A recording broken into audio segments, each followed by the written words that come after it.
What's the meaning of blandness?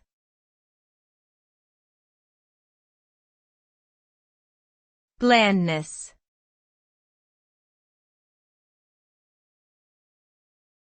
Blandness.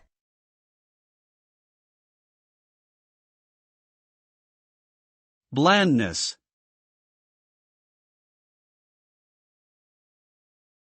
Blandness.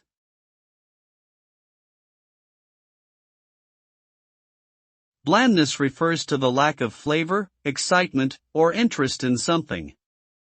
It can describe food that is unseasoned or lacking in taste, as well as an individual's personality or demeanor that is dull or lacking in charisma.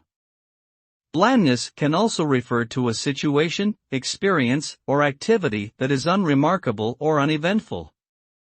In art or literature, blandness can represent a lack of creativity or expression.